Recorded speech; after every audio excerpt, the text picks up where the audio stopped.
Ocarina.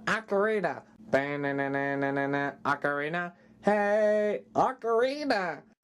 When you think of Nintendo's underdogs, you think of one of the fastest games for the SNES. As you all probably know from the title, we're talking about none other than F-Zero. The game that not only introduced Captain Falcon, but also some of the fastest and most entertaining gameplay I've ever played. Development for F-Zero took all of 15 months due to the nearing release of the Super Nintendo. Shigeru Miyamoto produced the game, while Kazunobu Shimizu designed it. The game features Mode 7. Essentially what that means is that the game uses 2D images in such a way that your eyes are tricked into thinking it's 3D. The gameplay of F-Zero is extremely simplistic and very addictive. You race against opponents and try and hit them into the barriers around the tracks. However, when you get hit into the barriers, you lose energy. Don't be sad though, you can always get energy back at the power-up areas on the course. Now let's go to Ben for the story.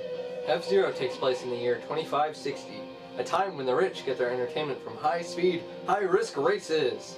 Honestly, there isn't much more to the story than that. Captain Falcon, the main character, is a bounty hunter who competes against Dr. Stewart, Pico, and his rival, Samurai Goro, for fame, glory, and most importantly, money. As far as soundtracks go, this game does not disappoint. If I had to choose between listening to a song from a current-gen console or the Mute City theme, I'd choose Mute City every time. If you haven't heard any music from this game, I insist that you look it up here on YouTube. I mean seriously, don't be lazy. The search bar is right there, right above the video. Come on! The reception for this game was very good. It sold 1 million units, which made it part of the Player's Choice line of Nintendo games. It was also praised for its realistic graphics and story. However, there was one major complaint people had about the game. It doesn't feature a 2-player mode. I honestly have no idea what Nintendo was thinking, considering having a 2-player launch title would boost sales. But I digress. This problem was eventually solved in F-Zero X for the Nintendo 64. Captain Falcon's ship is by far the most balanced of the ships available for selection. Dr. Stewart's is extremely fast and unstable. If you're a beginner, this ship is not for you. Samurai Goro's ship is slow, but it can take a lot of hits. Pico's ship has the best handling, but speed is a problem. Basically, if you're new to this game, then the Blue Falcon is definitely the ship for you. The courses in F-Zero vary from a large city, a vast desert, the ocean, and even a windy plateau. Each course in F-Zero is unique in a great way. You honestly can't go wrong with any course you choose. All around, the courses are great.